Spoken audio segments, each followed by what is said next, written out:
a ideia de trazer o tema de liderança servidora, porque como a gente falou sobre liderança e modelo de Jesus, eu entendo que a liderança ela só pode ser servidora se for fundamentada no modelo do Jesus Cristo de Nazaré. Então não dá para falar em liderança servidora se não for à luz da vida do Jesus de Nazaré, cuja missão principal era servir, não ser servido. Ou seja, se não for nessa direção, a gente não vai compreender o que é uma liderança servidora. A gente pode até ter uma compreensão conceitual, mas acho que, bem, o meu propósito é sensibilizar e apoiar pessoas para uma liderança servidora, bem simples, né? E a outra, que para mim, estou aproveitando da ocasião, talvez, não sei se eu estou mergulhando corretamente no contexto, né? Mas a gente já falou algumas coisas sobre isso, naquela história de onde é que nós estamos, no nosso contexto, compreender esse poder da mudança de um paradigma. Isso para mim, eu acho que todos nós líderes tínhamos que ter uma percepção disso, ou seja, alguns líderes têm essa capacidade de nem mudar o paradigma ou pensar em mudar o paradigma, mas entender o poder que tem um paradigma, né? O poder de mudança de um paradigma. Por exemplo, se a gente acredita que o ser masculino é um ser de primeira classe, o ser feminino de segunda classe, qualquer discussão sobre ministério feminino, sobre relação familiar, tudo vai ficar baseado nesse paradigma. Então, entendendo, não estou nem dizendo que está certo ou não, estou só tentando dizer que é um poder extraordinário. O paradigma tem um poder tremendo, né? Como a gente falou naquele primeiro momento. A forma de crer ou pensar em Deus, né? No momento que o paradigma é você decide, no momento que o paradigma é o ser humano é autônomo, né? Está me vindo aqui a memória, desculpe eu colocar isso, porque me parece uma música tão bonita, né? Como Zaqueu, eu quero subir bem mais alto que eu puder, né? E olhar só para ti, tal, e chamar a tua atenção para mim. No culto, a atenção é quem? Deus, cara. Dá para perceber um conceito pós-moderno, né? Assim, vai bem, a música legal, tal, mas se a gente não perceber, nós estamos com paradigmas que mudam várias percepções e nós nem nos damos conta, né? Vou mover o sobrenatural, que depois o pessoal colocou, vou mover no sobrenatural. Mover no sobrenatural até que é possível, mas mover o sobrenatural é muita soberania, é muito poder. Então, pelo menos entender como um paradigma tem poder, ou seja, é impressionante isso. Então, como líderes, o meu propósito é, pelo menos à luz de algum desses paradigmas, perceber o poder que eles têm. Muito mais do que falar sobre eles, que a gente também pode fazer isso se quiserem, mas é mais de alertar para o poder de um paradigma, né? Eu nem quis ilustrar naquele momento, eu não estava assim, tem certas coisas que eu fico, é o meu jeito mais tímido, né? Eu sou de uma família que aquela novela lá do Odorico Paraguaçu, Bem Amado, que tinha o Zeca Diabo, a gente era criança, não podia falar Zeca Diabo, tinha que ser Zeca Nome Feio, né? Porque lá em casa não saía, assim, eu tenho um irmão, a gente jogava futebol, e aí meu irmão, uma vez por outra, quando um cara dava uma bola errada, uma pancada, ele dizia, era terrível, ele dizia, eu não consigo nem dizer o palavrão que ele dizia. E às vezes eu encarava, cara, como é que tu faz tal, não sei o quê. Ele, mas foi só porque sem querer, pá, tinha que se desculpar, né? Então, o máximo que saía lá em casa era seu merda, né? Então, assim, com todo mundo muito sem jeito. Então, aí eu fico às vezes com dificuldade de uma coisa tão boba como eu vou dizer aqui agora. Lá no meu Ceará, quando um cara não presta, a gente chama o cara de égua. Quando o cara é muito ruim, ele é filho de uma égua. Mas se o cara é legal, sabe o que é que ele é? É um cara pai d'égua, certo? Ou seja, quando ele é ruim é feminino, quando ele é bom é masculino, dá para perceber? Você já viu piada com sogro? Já viu com sogra? Certo? É uma frase, uma expressão que eu não gosto de utilizar, mas só para efeito de comunicação. Você já viu piada com louro burro? Não, mas tem com as louras. Então me parece que o problema não é a cor do cabelo. Me parece que o problema é um problema étnico. Desculpa, de gênero. Não é um problema étnico, é um problema de gênero. A piada é com a sogra, é com a menina, o égua é o cara ruim, o pai d'égua é o cara bom, certo? Então a gente não percebe que tem um paradigma instalado que vai mexer no humor, na brincadeira, na letra das nossas músicas, nas nossas mensagens. Então, falar sobre liderança servidora, num primeiro momento, é animar e animar os irmãos, né, apoiar de alguma maneira para que a gente possa começar a exercitar uma liderança servidora. Mas também, para exercer uma liderança servidora, a gente tem que estar atento aos paradigmas, porque nós podemos estar a serviço de uma dominação, de um controle, e não a serviço da graça e do reino de Deus. A ideologia, por exemplo, da prosperidade, o pessoal fala em teologia da prosperidade, não dá para construir uma teologia da prosperidade na Bíblia, porque você pode falar de algumas pessoas prósperas, né? O Abraão, o Jó, mas não dá para dizer que o Jeremias, pelo menos não fica evidente que do ponto de vista da moradia, da ambiência onde o Jeremias vivia, fosse um negócio agradável, né? Por isso que ele é chamado de profeta chorão, profeta das lamentações, né? Então não dá para a gente falar nesse conceito de plenitude de vida, e porque plenitude de vida tem a ver com moradia, garantia dos direitos, né? Tem a ver com, e aí estamos sonhando pela plenitude de vida. Nós podemos falar dessa garantia da vida subjetiva mesmo numa cadeia, né? Aí essa felicidade subjetiva que os discípulos tinham, que nós temos, mas nós não queremos só a felicidade subjetiva, nós queremos também os direitos, a escola, a saúde, a educação, que são, digamos assim, resultantes dessa felicidade objetiva, ou pelo menos que geram uma felicidade objetiva, né? E a subjetiva está garantida. Jesus diz: eu vou para o junto do Pai para que a vossa alegria seja completa.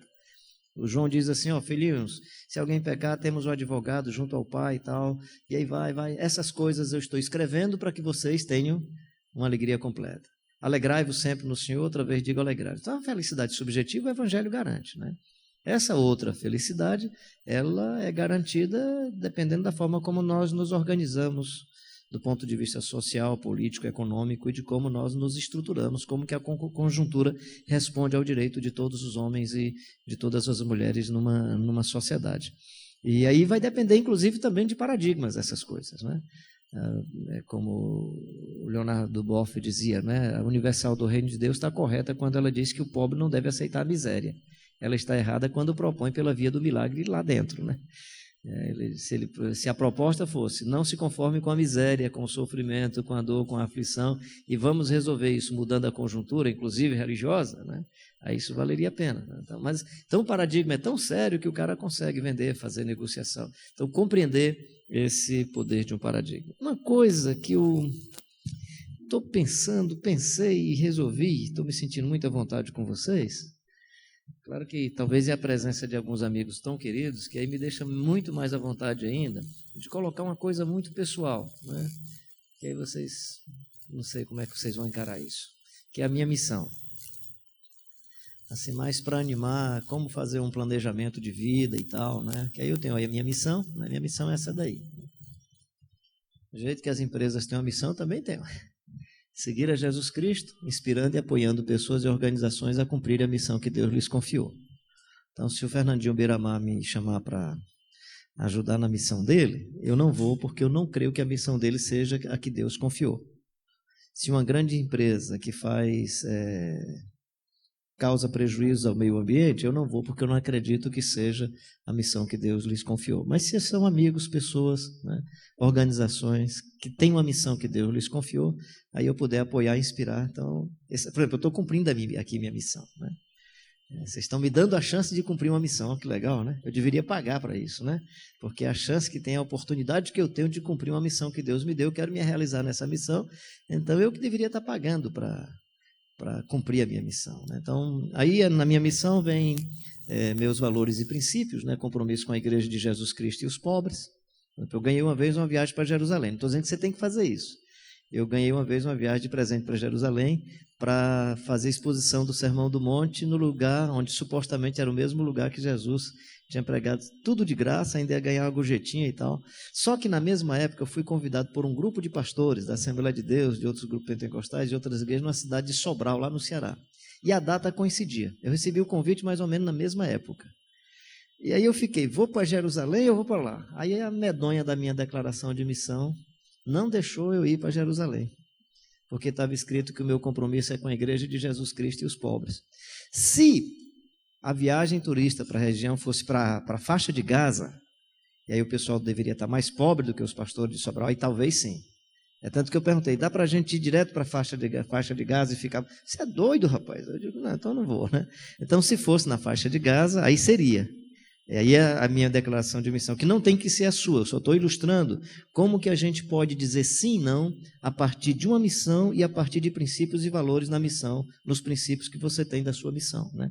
Manter comunhão com Deus, sendo guiado pelo Espírito.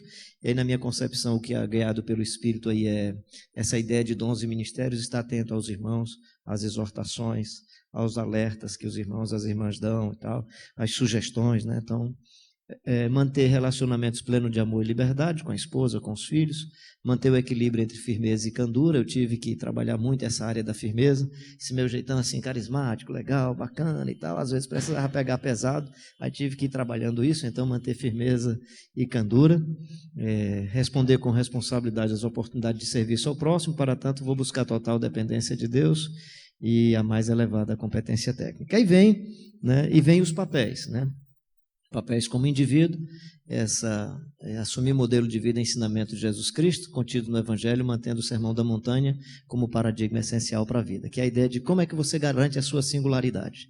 E aí eu tento garantir a singularidade a partir desses eixos das bem-aventuranças, dessa primeira parte do Sermão da Montanha, aí que está aí colocado, né? Só estou sendo bem rápido, porque é, na verdade, só um instrumento muito mais motivacional do que qualquer outra coisa, né? E aí, como indivíduo, por isso que eu pedi a licença, porque fala de coisas bem particulares, né, bem pessoais, cultivar a disciplina de espiritualidade, como oração, jejum, peregrinação, contemplação da natureza, das escrituras. Na contemplação da natureza tem a minha apreciação pela beleza humana. Então, o Joel é um cara assim que eu amo muito, de alma e coração. A gente se encontra poucas vezes. O pastor Manfredo mora tão longe, mas é assim, um amigão de coração. É quando olha esse cara assim de cabelo grisalho e tal, né? A beleza do Bob, ó, a gente se conhece há menos tempo, mas assim, eu celebro a beleza humana. Não fico falando isso para mulheres, para homens, até porque às vezes a mulher pode achar que eu estou, né, invadindo, mas eu não tenho problema nem de celebrar a beleza ecológica do ser humano ou a beleza sensual, inclusive, né? Não alimentando sensualidade, mas assim, celebrando que faz parte da vida e da saúde, celebrar a beleza das pessoas. Aprendi isso com um rapaz que se recém-convertido lá na nossa comunidade. O cara se converteu, eu estava num dia andando com ele de carro, eu gosto muito da beleza zootécnica dos animais, porque o meu curso, na verdade, é agronomia, nem sei porque que eu estou em outras áreas da vida, mas... E aí eu gosto muito da beleza zootécnica, tinha assim uma novilha girolanda, aí eu disse, rapaz, que novilha bonita. Ele, bonita como, pastor? Eu comecei a descrever, como a gente aprendia na faculdade, aí você vai compondo na mente o que é que você chama de belo, né? No dia seguinte terminou o culto, ele, rapaz, você criou um problema sério para mim. Eu vinha com a minha esposa do lado, passou uma menina na calçada, eu disse, que menina linda, fulana. Esse, do meu lado, você ainda fica achando outra mulher bonita? O pastor achou bonito uma vaca, eu não posso achar bonito uma mulher? Tá? Então, aí depois disso, eu sabe de uma coisa? Então eu celebro, né, essa coisa aí como ato de espiritualidade. Chegar num ambiente desse, ver como ele é arrumadinho, com uma certa singeleza, tem um tipo de arquitetura, preservação de plantas, que é uma espécie de analogia da criação de Deus, criação humana. Eu fico olhando, rapaz, o projeto da encarnação deve ser isso, o divino e o humano presente. Aí fico, assim, eu gosto de ficar olhando esses negócios, é muito doido isso, mas eu coloco isso como parte da minha espiritualidade, né? Regulamentar, esse já está resolvido, era o meu mestrado em missiologia, manter uma boa forma física e saúde, para tanto vou alimentar-me de maneira controlada, dormir o suficiente para o descanso do corpo e praticar exercícios físicos, né? Hoje eu tomo mais cuidado, o pessoal está vendo, 2h30 vai ter uma peladinha, você não vai e tal, aí posso até ir, aí fico olhando que é o mais pesado, tem aquele cara que bate mais, aí fico distante dele e tal, para manter uma boa física, mas aí prefiro, mesmo que eu goste muito de futebol, eu prefiro caminhar ou correr, porque aí não tem contato físico, não corre muito risco e tal, mas assim, é só para você entender como é que isso, aproveitar, criar situações onde o lazer possa ser praticado com eficácia ao menor custo possível. Então não tem problema assim, nem acho escandaloso, nem tem um problema de um amigo estar em Fortaleza, às vezes amigos meus vai com a família, Carlinhos, leva a gente lá no Beach Park, levo sempre, mas eu não vou, mas é uma opção minha, assim, porque por várias coisas, acho que é uma exploração e tal, eu não vou, mas é uma opção minha. Porque o meu propósito é o lazer no menor custo possível. Então, como é menor custo possível, eu vou para a praia, aí vou lá, tal, futebol, por que é que eu gosto de futebol? Por que é que o meu lazer não é o tênis? Que é mais caro, aí eu não vou. Então, é uma questão de pegar o recurso ou para missão, ou para ajudar uma pessoa, mas é uma opção minha. E aí eu coloco isso aí só para você perceber, assim, os propósitos como indivíduo, como garantir que o seu corpo, que a sua cabeça, que a sua saúde, a maneira como você lida com os recursos e tal. E aí vem os outros papéis, que é o papel de esposo, pai, não é? o meu papel de filho, irmão, meu papel de amigo, né? Manter. Hein? Legal. Então não socializa isso, não, senão meu filho e minha filha vão me matar, que eu estou botando isso para. Eles sabem que, vez por outra, eu compartilho, digo, ó, ele é cedido para eles. Uma coisa que eu fazia, um dia eu dei lá uma ilustrada, falei do meu filho e tal, aí quando terminou o culto, o senhor falou comigo que ia falar sobre mim e tal. Eu digo, ih, cara, me pegou pesado. Aí daí para frente, toda vida que eu vou contar uma história que envolve o nome deles, aí, ó, cara, aquela história, o que é que você acha e tal. Que às vezes eu me sinto bem, mas como é que ele se sente, né? E teve uma época, ele era adolescentezinho e eu falando, garotinho, eu já estava aí, eu acho que com 9, 10 anos, e eu fui e contei uma história, ele lá em casa, ele pedia pão, mas quando ele pedia pão, ele não queria pão. Eu estava falando sobre Jesus numa igreja e tal, e aí dizendo que muita gente quer mais as coisas que Jesus oferece do que o próprio Jesus. Aí eu disse que ele pedia pão, e quando ele pedia pão, ele dizia assim, pai, passe a canteiga. Aí a gente passava a manteiga, ele ia por ali, tal, lambia a manteiga, voltava, pai, passa mais canteiga, né? Aí, aí eu fui, e quando eu falei, pai, passa mais canteiga, aí os meninos começaram da igreja, ei, canteiga, ele ficou muito bravo comigo, né? E era mostrando que as pessoas às vezes se aproximam de Jesus, não porque quer Jesus, né? Ou seja, pega o pão não porque quer o pão, mas porque quer lamber a manteiga e tal. Foi fazer essa analogia lá com a historinha dele. Aí eu tenho o maior cuidado com isso, mas só para vocês verem aí mais ou menos esse papel de esposo, pai, né? Aí o papel de filho e irmão, né? Eu tenho minha mãe, ela vai fazer 93 anos, fiz uma casa, eu moro num sítiozinho, uma família católica, conhecendo a vida e tal, uma família do Rio, praticamente me doou, eu paguei simbolicamente esse sítio, aí lá fiz uma casa para minha mãe, e aí essa coisa de aproveitar as chances para reconhecimento de sua dedicação pelos filhos e pelo valor que realmente possui, né? E com amigo, manter os relacionamentos já existentes, desenvolver novos relacionamentos com pessoas que sejam inspiração e apoio para o cumprimento da missão que Deus me deu. Então, a ideia aí da amizade, isso pode parecer egoísta e muito pragmático, mas assim, é aquela ideia de que eu quero amar as pessoas, me relacionar com as pessoas, mas o relacionamento profundo é com alguém que ajude a inspirar a missão e que não venha a ser um rompimento da vocação e da missão, até para terminar a vida satisfeito, dizer, morri legal e ninguém atrapalhou esse negócio, né? Então, mais ou menos por aí, né? Pastor, mestre, né? Aprimorar o conhecimento das escrituras, melhorar a arte de cuidar das pessoas, famílias e comunidades. Eu tinha um item que eu modifiquei, que era fazer triagem nas situações de aconselhamento, né? Eu tinha muita dificuldade de aconselhar casais, eu fui descobrindo isso com o tempo, de aconselhar casais onde o marido era o cara mais durão, perverso, que não respeitava a esposa. Eu ficava sempre tentado a dizer, mulher, deixa esse cara, né? Ficava aquela tentação, me controlava, não fazia isso e tal. E eu percebia que no acompanhamento eu não via muito resultado. Eu digo porque teve um casal que eu acompanhei durante uns 3 meses e tal. Eu já, com raiva do cara, eu já estava para dar uma chibatada no cara, que eu achava o cara tão ruim, tão perverso, né? Aí um dia eu cheguei para o casal e digo, tem um casal legal aqui na nossa igreja. Esse casal tinha vivido uma situação muito parecida. Esse é um casal muito bacana, é um casal já idoso, o senhor é de uma candura, a senhora maravilhosa. Você se incomodaria se daqui para frente ele desse uma conversada com ele? Ele é pastor? Não, nem pastor, não, é um casal, mas eu acho... Uns 10, 15 dias o casal chega para mim, chega na igreja, o cidadão, pastor, passei 3 meses com o senhor, não mudou nada mais, depois que o senhor e Dona Elma estão acompanhando a gente, olha, está uma maravilha, a gente está mudando. Aí eu descobri que tinha certas áreas que eu não tinha essa habilidade. Então, na verdade, o item era inclusive assim, fazer triagem de situações que eu não possa contribuir para ele, era por aí. Mas é isso aí. Manter um estilo de pastor servo e não gerente de igrejas ou vidas, esse é um compromisso que eu tenho. Mas aí não é uma questão muito pessoal. Eu tenho muita dificuldade de gerenciamento. Fui diretor executivo da Visão Mundial, durante agora um período bom, fui diretor da Diaconia, mas sempre que eu entro numa instituição para exercer um papel executivo, eu peço da instituição, se não tem, eu peço para ter do meu lado um bom executivo.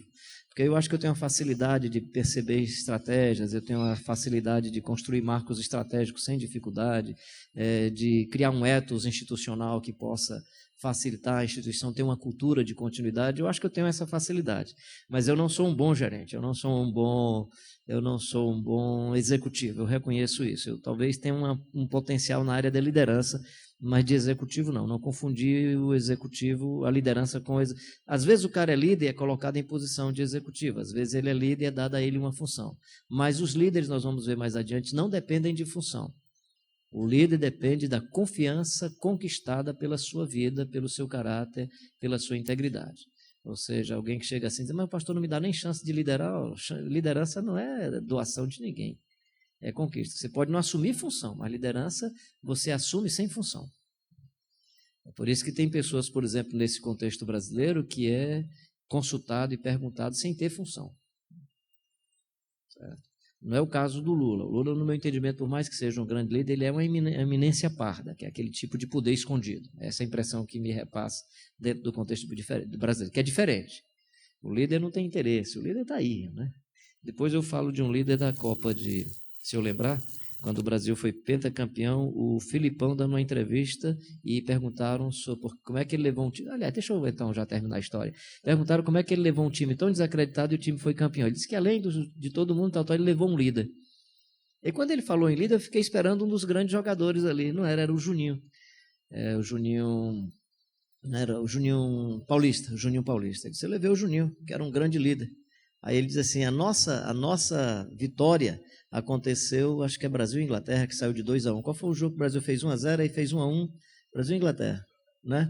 Aí ele disse assim: a nossa vitória com o Brasil e Inglaterra foi por causa do Juninho. Ele disse: quando a Inglaterra empatou o jogo, eu percebi o time se perdeu. E eu gritava do lado de fora, ninguém mudava. Eu chamei: Juninho, vai para o aquecimento. Aí ele disse: quando o Juninho estava aquecendo, a Inglaterra quase faz 2 gols. Ele chamou o Juninho, ele disse: eu fiz com o Juninho uma coisa que nenhum treinador deveria fazer. Chamei o preparador físico: rapaz, eu vou colocar o menino em risco, mas não deixa aquecer não, vai, assina a súmula e entra. Juninho assina a súmula e entra. E mandou o Juninho entrar. Ele disse: o Juninho entrou em campo e o time mudou. Aí ele disse: o time já não era mais o mesmo. Ele disse assim: eu naquela equipe eu levei um líder. Cara que nem aparecia, né? Mas era o líder, não era o capitão do time, mas era o líder, né? Então essa é uma coisa interessante. Bem, aí só para vocês terem uma ideia, né? E aí depois disso aí surge algum plano, né? Concluir bateria de exames, buscar fonte de trabalho, retiro espiritual, tal, aí vai, né? Bem, só para vocês terem uma ideia fala. Aí, o que é peregrinação? Peregrinação, cadê eu? Era bom, né, contar essas histórias. Peregrinação é o seguinte: meu pai evangelizava muito a cavalo. E eu sempre fui uma pessoa, eu acho que eu tenho um DNA andarilho, eu tenho um DNA assim se eu fosse um cara solteiro, sozinho, quem sabe eu moraria nas calçadas, nas esquinas, nas praças. Eu sou uma pessoa assim encantada por praça, né? Por isso que eu gosto do Apocalipse, que diz: eu não vi nela templo nenhum, mas vi uma praça, né? E vi um rio cristalino, e vi não sei o quê. Eu sou louco por aquele texto do Apocalipse, me encanta, né? Porque o templo é do sacerdote, a praça é nossa, né? Então a praça é nossa. E não sei se o meu jeito de andarilho, ou meu pai, que foi um pioneiro da evangelização, especialmente no interior do Ceará e no interior do Rio Grande do Norte, ele evangelizava a cavalo. Umas 2 ou 3 vezes eu tive assim, o privilégio de, em alguma dessas vezes, estando de férias, ir com meu pai, andando na garupa de cavalo, criancinha, pequenininho, né? Pequenininho, menorzinho, né? E talvez isso, né, me fascinava, né? E aí eu comecei a andar em alguns lugares, fui fazendo isso algumas vezes com o pastor batista Marcos Monteiro. A gente se conheceu aqui no Recife, a gente andava muito aqui nas ruas do Recife, depois Fortaleza em alguns lugares, depois Feira de Santana, e fui vivendo isso, né, com períodos menores, né? Mas aí me deu um negócio na cabeça assim de caminhar 6 dias, descansar no 7º, e ir por essa região onde meu pai sempre evangelizava a cavalo.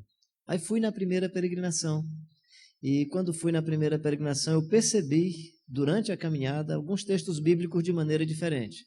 Por exemplo, eu me lembro uma vez caminhando e me aproximando de uma casa, tinha umas 3 pessoas na varanda da casa, ninguém dava bom dia, e os cachorros começaram a latir, e o pessoal não mandava cachorro se calar, e eu percebi que eu não estava sendo uma visita agradável, né? Depois eu soube que a região estava tendo muito assalto, todo mundo muito preocupado, né? E aí me veio aquele texto, né? E os cães lhe lambiam a ferida. Então aquele texto me aflorou de outra maneira, ou seja, o tipo de cidadão que não tem título, que não tem nome, que ninguém conhece, que só os cães se aproximam dele. E não se aproxima legal não, ainda bem que naquele outro texto era os cães lambiam a ferida, esse aqui não, os cães querem lhe fazer ferida, né? Eu lembro uma vez, conversando com algum desses líderes do nosso mundo evangélico, convidando para os caras irem caminhar um pouco, ir para as estradas, e um me perguntou assim: mas por que você tem vontade? Rapaz, eu queria que você estivesse num canto onde nem cachorro reconhece você, onde você caminha e ninguém sabe que você, né? Onde título de doutorado não serve de coisa nenhuma. Tem um pastor amigo meu que estava na igreja aqui no Recife, e aí ele foi apresentado. Na hora que ele foi apresentado, olha, terminou o doutorado dele de divindade, aí terminou o culto, ele foi cumprimentar as pessoas à porta do templo, aí quando ele cumprimentou uma senhora idosa, disse, pastor, agora que o senhor é doutor, eu, inclusive sinto uma dor aqui do lado e tal. Aí ele disse assim, não, minha senhora, mas o meu doutorado, quer dizer que não presta para nada não, é? Então assim, é legal você estar no lugar onde o que você faz, o outro olha e diz, não presta para nada não, não faz diferença, né? Não faz diferença, né? Não, assim, digamos, você, o Azaf, tivesse, a pessoa foi lá para o leste europeu, mas na cabeça daquela pessoa, tanto faz Calcaia, Itapipoca, tudo é lugar, né? Tudo é a mesma coisa, não vai fazer muita diferença. Então, aí comecei e fui descobrindo que tinha uma vertente de espiritualidade aí, né? Depois eu vi que a vertente de espiritualidade era muito forte, aí fui para a Bíblia, né? Aí fui ver o povo de Israel, o Jesus de Nazaré, percorria Jesus toda a Galiléia, pregando o evangelho do reino, ensinando das sinagogas, curando toda sorte de doenças e enfermidades. Estando Jesus no mar de Tiberíades, atravessou para o outro lado, e aí ia os 2 discípulos no caminho de Emaús, e aí fui vendo vários textos e observando que não dava para uma senhora tocar na orla da vestimenta de Jesus se ele tivesse a 60 km por hora, 80 km por hora, que caminhando era mais fácil. Não dava para o cego gritar, Jesus, filho de Davi, tem compaixão de mim, se ele não estivesse transitando entre o povo. Nessas peregrinações eu fui descobrindo que ela era muito mais do que uma prática física, né? Ou seja, da mesma forma como dieta não é jejum, caminhar não é peregrinar. Porque aí, especialmente quando eu vou sozinho, ou pelo menos 1 ou 2 amigos que topam, né?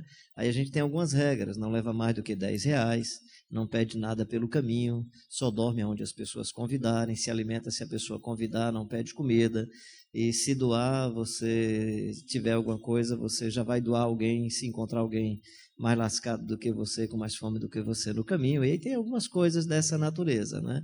Não levar, até porque nem tem condição de levar, né? A mochilinha tem que ser leve, e aí você descobrir que é legal viver, né, nessa dependência de Deus, né?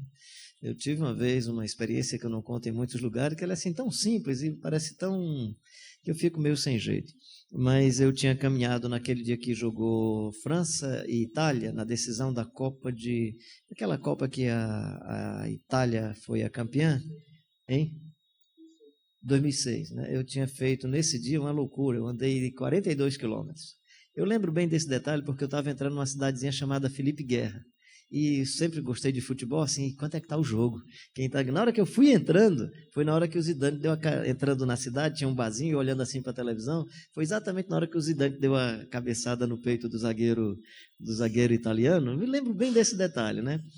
Nesse dia eu tinha andado muito, exagerei um bocado, e o pessoal da cidade de Felipe Guerra soube que eu estava na cidade, o pastor já foi atrás onde é que eu estava, me chamou, eu queria pregar sentado, porque eu estava com as pernas cansadas, mas preguei em pé, por opção nem falei para ninguém que queria pregar sentado, só na minha cabeça, né? E aí no dia seguinte eu ia percorrer 26 quilômetros, né? E saí, e aí peguei uma BR, que é a BR que liga Caraúbas a Itaú, e eu tinha saído muito cedo, quando foi mais ou menos 7 horas, o meu tênis do pé esquerdo deslocou, o solado descolou, que diz? Descolou, sei lá. Descolou. O bicho descolou. Aí eu não conseguia andar porque tinha que levantar a perna e o dia anterior a musculatura estava tão ruim que não dava para... né? Então eu não dei 30 passos. Quando eu dei 30 passos, eu paro assim, tem um senhor numa parada de ônibus, eu me aproximo dele e digo assim, o senhor não tem aí um canivete, uma gilete, qualquer coisa para eu cortar aqui o solado desse tênis? Aí eu estava de chapéu de palha, ele olhou e disse assim, o senhor poderia tirar esse seu chapéu? Aí eu digo, sim, tranquilo, aí tirei ele. Não acredito, é o pastor Carlinhos, o que é que você está fazendo aqui, homem, né? Aí eu disse, estou vindo, aí contei para ele, mas de onde é que o senhor me conhece? Não, o padre Júlio ali de Jucuri uma vez chamou para o senhor dar um curso de leitura popular da Bíblia, eu estava lá naquele curso, lhe conheci, homem, o que é que você está aí? Contei de novo, né? Aí ele disse, não, se não vou cortar seu solado não, eu tenho aqui em casa uma cola, que se você quiser eu colo até você no asfalto, você não vai sair daqui, né? Colou o tênis todo, tal, aí orei com ele, peguei, não lembro qual foi o texto, foi um salmo, compartilhei com ele um salmo, a gente orou e tal. Aí eu disse assim, você vai voltar lá para pegar seu ônibus? Rapaz, eu não ia pegar ônibus não, está aqui minha esposa. acordei hoje de manhã e disse, mulher, eu vou ali para aquela parada de ônibus. Está doido? Não, fica lá. Vim para cá para ficar sentado. Ali, eu achei que eu tinha vindo para ficar sentado. Eu vim para consertar seu tênis. Minha missão hoje já terminou, né? Uma coisa tão boba, tão simples, que não tem, se eu pensar do ponto de vista pragmático, não tem nada de pragmático nisso. Era um tênis, eu podia ficar sentado, eu podia levar na mão, eu podia ter ficado hospedado na casa dele, sei lá, qualquer outra coisa, mas... E aí foram acontecendo essas coisas. Daí para frente eu fui achando que peregrinação tinha a ver com disciplina de espiritualidade. Tem várias histórias, né? São várias outras, né? Quando o Ariovaldo me chamou para falar sobre uma igreja relevante para os pobres em São Paulo, né? Eu disse, Ariovaldo, eu conheço os outros pobres em outros lugares, mas eu não conheço os pobres de São Paulo. Mas eu conheço algumas igrejas, alguns pastores, como é que eu vou falar de igreja relevante para os pobres, né? E o Ariovaldo é uma pessoa que tem uma compreensão extraordinária sobre pobreza, a questão dos pobres, né? A frase dele não tinha a ver com essa concepção, era muito mais para me motivar a participar. Disse, Carlinhos, os pobres são os mesmos em todo lugar do mundo, rapaz, fica tranquilo, vem, né? E eu não fiquei conformado com aquilo, eu conheço alguns bairros, já fui a algumas igrejas de periferia, tinha visitado alguns projetos sociais, mas não fiquei conformado. Aí resolvi pesquisar. Isso era pesquisa, eu fiz mais ou menos em abril de 2009, eu ia falar em maio. Aí eu vi lá cerca de 15 mil pessoas vivendo em condição de rua em São Paulo. E assim, por que eu me foquei na pessoa em condição de rua? Porque eu pensei assim, o pobre é o cara que não tem endereço. O pobre é quem não tem lugar para morar. O pobre é quem não tem lugar certo, né? Aí liguei para ele, Ari, quando é que o congresso começa? Ele, na quinta-feira. Eu digo, eu posso chegar no sábado de manhã? Ele disse, pode. Eu vou falar quando? Na sexta-noite. Eu posso chegar na sexta de manhã? Pode, você vai falar só na sexta-noite. Aí eu resolvi uns 4 dias antes e ficar morando nas ruas de São Paulo. Dormi nos bancos da Praça da República, Viaduto do Pedroso e tal. Nessa semana eu quase me converti. Que eu encontrei pessoas encantadoras, eu aprendi a amar São Paulo. E as pessoas, pelo menos um segmento, né, que eu conheci em São Paulo, é diferente de outras pessoas em condição de rua. Geralmente você tem um trabalhador, a trabalhadora, o homem e a mulher que não conseguia pagar a passagem integrada, metrô e ônibus, então ele começou ficando até a sexta-feira para ir para casa no final de semana, e foi gostando da praça, né? Porque a praça é um vício, né? O perigo não é se viciar em alguma coisa, é se viciar pela praça, né? A rua, a estrada é um negócio, pelo menos para mim, eu me lembro uma vez que eu conversando com uma senhora de 36 anos, ela estava há uns 4 meses na praça, assim, vivendo na rua, dizendo que tinha feito essa opção porque em casa era mais perigoso. E aí eu falei assim, a senhora não tem medo de se viciar em álcool, em algum tipo de droga? Não, ela tem medo de me viciar pela rua. Aí eu liguei para a Dinha, logo depois que eu terminei o papo com a mulher, Dinha, tu me acompanha aqui no celular, filha, porque a rua vicia. Então não deixa eu ficar viciado por esse negócio, não, eu quero voltar. Mas assim, só para dizer para você que eu entendo isso como uma das disciplinas de espiritualidade. Não com esse exagero, até porque para esse tipo de condição você tem que ter um nariz legal, né, que suporta algum tipo de odor, não tem problema de estar perto do outro, e tem que entender isso como uma composição genética. Tem gente que vai vomitar se aproximar de uma pessoa com um cheiro desagradável, cheiro de xixi. Então, por isso que às vezes eu converso essas coisas, mas quando eu percebo que estou com um grupo mais amadurecido. Eu não converso com qualquer grupo, porque pode gerar peso de consciência, achar que esse é o único jeito de viver espiritualidade. Não é. Você tem que respeitar o jeito de ser das pessoas, né? Então, como eu tenho esse jeito, é tranquilo. A Dinha, por exemplo, não conseguiria morar comigo nessas circunstâncias. A Dinha até aceita eu pegar pessoas e levar lá para casa, aí dá. Mas se o cara tomar banho direitinho e ficar todo limpinho, né? Aí tá certo, né? E meu jeito não, assim, se o cara tomar banho, às vezes dou uma dica, cara, toma aí um banho aí e tal, ó, tem água aí à vontade, mas ela não, ela diz assim, eu quero limpinho e cheiroso. Ela diz mesmo assim, comprei perfume, foi para você usar. Não é comigo, não, é com os caras, viu, gente? Então, assim, e aí a peregrinação passou a ser, para mim, uma das disciplinas de espiritualidade que mais tem marcado a radicalidade da vocação.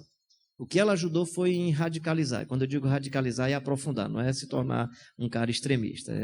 Ela ajudou por exemplo, a peregrinação me faz levar muito a sério a questão da estética, né? A peregrinação tem mexido comigo com essa história do imperialismo do carro, né? Você está numa sociedade onde tem uma crise econômica internacional e o pessoal tenta resolver a crise econômica financiando o carro e diminuindo as taxas em vez de diminuir o imposto do feijão, do arroz, de outras coisas que são mais necessárias à vida. Fez isso para que todo mundo tivesse acesso ao carro. Aí você tem um problema de mobilidade urbana, né? sem ensinar sobre o ciclismo, sobre outros tipos de mobilidade que seriam bem mais interessantes. Então, por exemplo, quem é que me faz querer radicalizar, né? Nossa comunidade, né, a nossa comunidade que eu participo, a gente funciona num prédio da Bethesda. Assim, tem o culto da Bethesda, atrás tem um salão, a gente se reúne lá, mas a gente está decidido agora a ter um local mesmo da gente, né?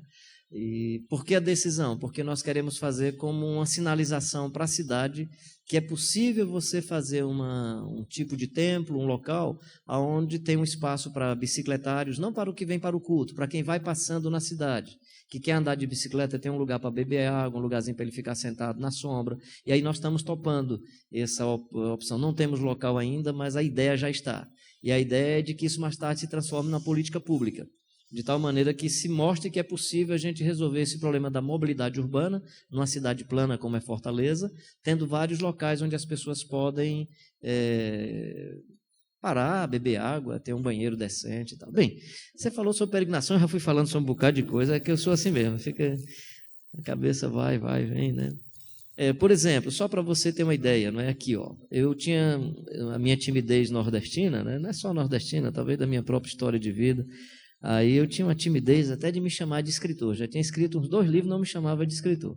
Aí comecei assim, a aceitar isso porque botei na declaração de missão. Um dos meus papéis é ser escritor, né? Depois disso eu percebo que eu escrevo muito mais, né? Esse ano está saindo aí uns 3 ou 4 livros pela Ultimato, né? Então saiu esse Oração Nossa de Cada Dia. Essa semana sai Em Busca da Espiritualidade, O Mercado da Fé e o Evangelho da Graça. Aí em outubro sai o roteiro de As Estações de Espiritualidade de Jesus, né? E depois Disciplinas de Espiritualidade, que envolve oração, peregrinação, contemplação, solitude, e aí um pacote enorme, né? Então, tem um texto legal que é dos macarianos, né? Aqui eu acho que está cheio de macariano e macariana disfarçada. Que os macarianos são invasores do planeta Terra que vieram para contagiar os seres humanos com substâncias não materiais que os humanos chamam de virtudes. E eles estão aí, andando entre a gente, e às vezes você nem sabe, tem um bocado deles disfarçado. Eu acho que é um macariano disfarçado, cara, né? E aí tem o Angelo, que é um macariólogo que me ensina sobre os macarianos, né? E esse cara é muito legal, né? Então ele tem me ensinado vários conceitos e várias coisas. É um outro livro, esse não sai agora não, esse eu acho que é para um pouco mais adiante. O pastor Russell Shedd diz que tem alguns tipos de livro que você só deve permitir ser publicado depois que você morrer, senão o pessoal mata você antes, né? Eu penso que esse é um deles, é um desse livro assim que quem sabe.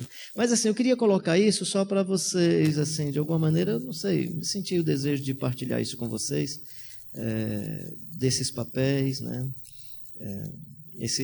Por exemplo, por que o meu papel com visão mundial e diaconia, né? No caso da diaconia, no momento mais transitório, por isso aqui, como estrategista.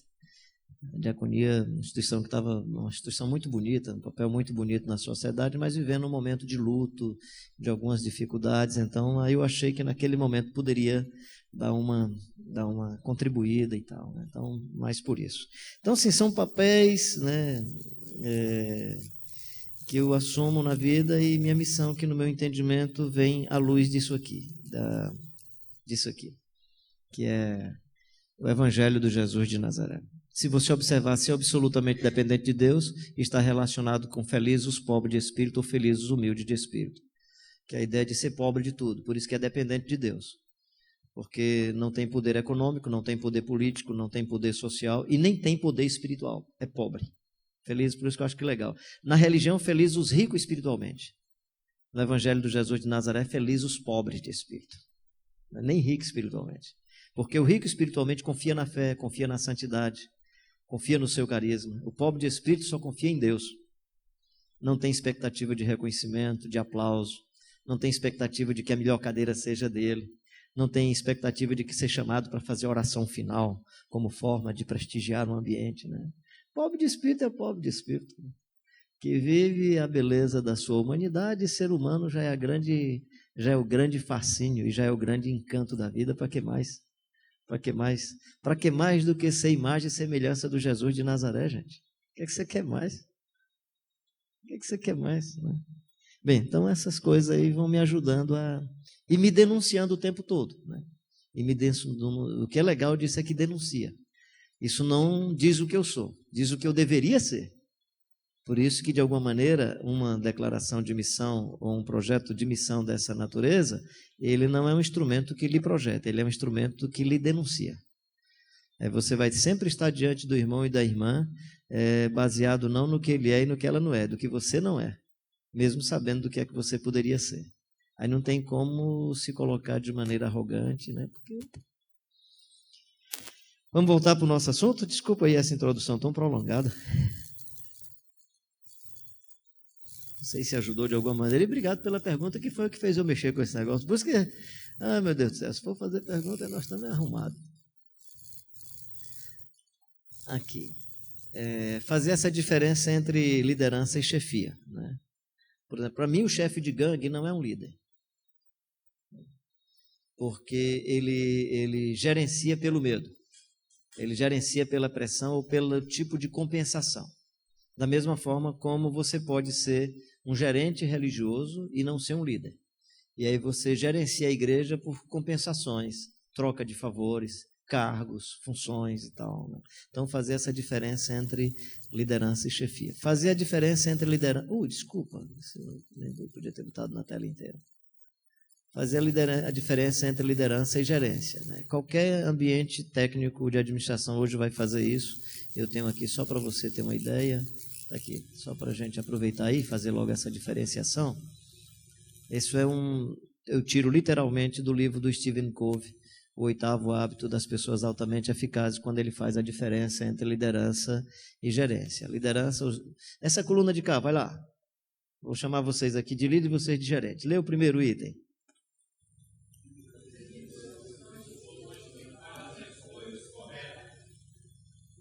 Vamos fazer assim, vocês aqui... tá invertido. Então vocês aqui são líderes, ok? Vamos lá, os líderes, por favor.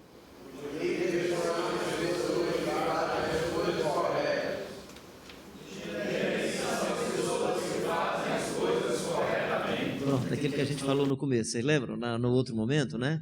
Pintar a parede e deixar bem pintada, sem desperdício de tinta, é a tarefa de um gerente. O líder, né? Ele olha e diz assim: cara, nós pintamos a parede errada. A preocupação do líder é terminar a vida e Deus dizer: meu filho, você fez a coisa que eu pedi para você fazer.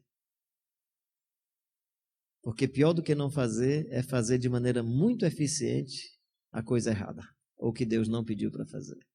E eu, quando olho para o cenário, olho muitas coisas sendo feitas, impressionando, deixando a gente assim, né? Por exemplo, e por favor, nada contra as engenharias para crescimento de igreja, nada disso. Mas você pode observar, em geral, quando nós nos reunimos para falar de crescimento de igreja, nós estamos falando dos odres.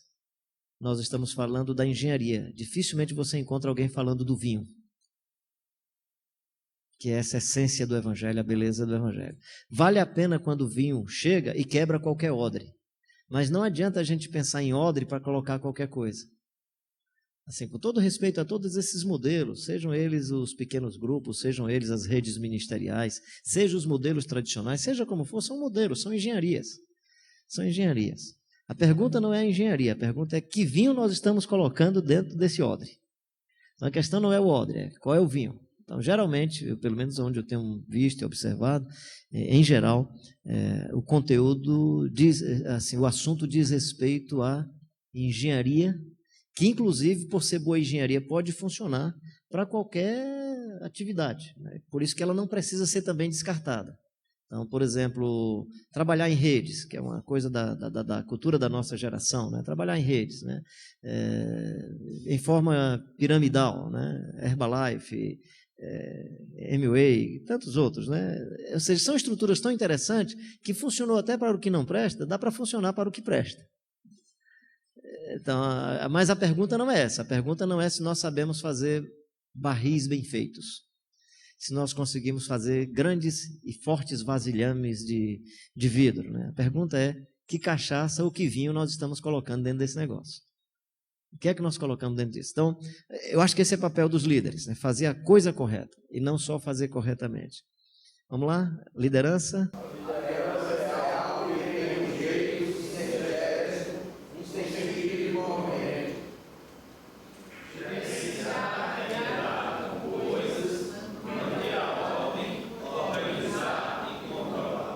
entendeu? É gerência, né? Então, por exemplo, o líder está preocupado se na comunidade o som e a juventude, o idoso, se dá para conviver e os dois aprenderem nessa convivência. O gerente faz o seguinte: para acabar com esse problema, a gente faz um culto dos jovens e um culto dos adultos, dos velhos. Aí faz um culto com os anos antigos, aí fica os velhinhos sentados. Depois faz um culto com o jovem, a turma pá. E aí o idoso não tem a paciência com o jovem não aprende com o idoso e a criança não aprende. A gente tem que ser, né? A ideia de crescimento de igreja com modelos homogêneos, eu acho que é um equívoco à luz do Evangelho de Jesus de Nazaré. O importante é que o rico venha e o pobre também, como diz Tiago. O rico na sua insignificância, que me parece não é o rico que é insignificante, é a conta bancária dele. Então ele vê na sua insignificância e o pobre venha com a sua dignidade. Bonito isso lá no texto de Tiago. Então não é que faça uma igreja para os pobres, uma igreja para a classe média e classe média alta. É como que o rico e o pobre andando no mesmo espaço, os dois aprendem um com o outro. Como o rico aprende da solidariedade do pobre e o pobre aprende da tecnologia, da ousadia, sei lá de quê, do rico. E eu acho que ele tem muita coisa para ensinar porque é um ser humano, né? Vamos lá. O gerente chega assim: o grupo de louvor veio. Tá tudo pronto? Tá. E o som tá legal? Tá tudo legal? Tá. O líder chega e diz assim: vem cá, como é que vocês estão? E o relacionamento tá legal? Vocês estão bem? Ele não só está preocupado que o louvor aconteça e aconteça no horário certo. Ele está preocupado se aquilo tem algum significado para as pessoas que estão participando. O gerente está preocupado se o culto começou na hora e terminou na hora. O líder está preocupado se todos e todas que estão no culto, né? Hein? Com a qualidade também com o seguinte, com aquele irmão que chegou 15 minutos atrasado, né? E ele compreende que ele tem uma história de vida, que ou é a história do hábito, que às vezes precisa ser mudado naturalmente, né? Por exemplo, eu tenho a maior dificuldade se o problema foi minha esposa, uma enfermidade eu tive que socorrê-la, e eu chegar 15 minutos e ter que expor a minha esposa. Eu não faço isso mesmo. Eu digo, gente, houve uma situação que não deu para eu chegar mais cedo, eu não exponho o nome dela, nem a saúde dela para todo mundo, que às vezes ela não quer. Eu só faço, eu cheguei atrasado, vocês lamentam, eu lamento ter chegado atrasado, foi uma coisa séria, mas eu não... Da mesma forma como uma vez eu tive que resolver um problema de uma situação de um cidadão, e os obreiros da minha igreja, mas e o que é que foi o pecado? Eu digo, rapaz, não conto para ninguém não, se ele quiser contar para vocês, ele conta, eu fui lá para ajudar o irmão.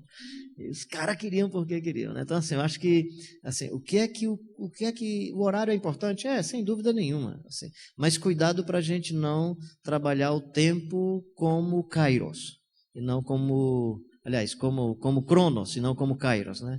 Que o Cronos é a ideia dessa divindade que pressiona a gente o tempo todo. O Kairos é a hora de Deus.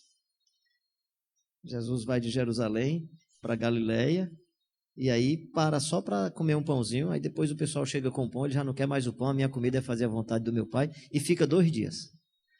É chegada a hora, essa é a hora, esse é o tempo, né? O Kairos, essa ideia de que então precisamos ser mais libertos de... Acho que os líderes estão mais focados no Kairos do que no Cronos. E o Kairos, porque o Kairos não é só o tempo. O Kairos pode ser o tempo de pegar bacia e água e toalha. O Kairos é também o gesto. É também o quê, né? Bem, os líderes... As duas são importantes, porque eu fico às vezes até preocupado, que eu acho tão bonita essa coisa da liderança, que às vezes eu posso colocar a gerência como se fosse uma coisa, não é que ela é secundária, mas ela é necessária, ela é importante, não é? Mas ela precisa ter o acordo entre liderança e gerência. Por exemplo, a logística é importante, desde que seja para que a coisa certa seja feita, senão a gente se encanta com a logística. O cenário arquitetônico e o design do templo, eu acho que ele é interessante. O cuidado que precisa se ter é que isso não termine sendo o fim das coisas. Que daqui a pouco as pessoas estejam se sacrificando e se arrebentando para que aquilo aconteça, e no lugar de ser uma bênção para a vida das pessoas, é um sacrifício para as pessoas, né? Eu lembro, eu estava no encontro de pastores e disseram assim, vamos orar pelo pastor fulano porque ele agora está cuidando só da esposa dele. Poxa, esse devia ser motivo de gratidão, o pastor cuidando da esposa. Então assim, o pedido de oração foi como se, coitado, né? Deixou de fazer a missão, quando a missão básica, fundamental, mais importante, quem sabe era dizer assim, irmãos, nós estamos morrendo de vergonha, que enquanto o pastor está cuidando da esposa, está com ela e tal, nós estamos tudo aqui, a gente devia ir para casa, todo mundo cuidar da esposa da gente. né? Então, é interessante como não vai noutra direção. Bem, aqui tem uma pesquisa, eu vou mostrar no slide maior, é um dos clássicos, eu acho esse o melhor clássico sobre liderança. Eu acho que esse é o trabalho acadêmico. Quando eu leio o James Hunter no livro dele, O Monge Executivo, Os 7 Hábitos das Pessoas Altamente Eficazes, eu penso que eles se fundamentam, sem fazer citação, nesse livro que é o Desafio da Liderança,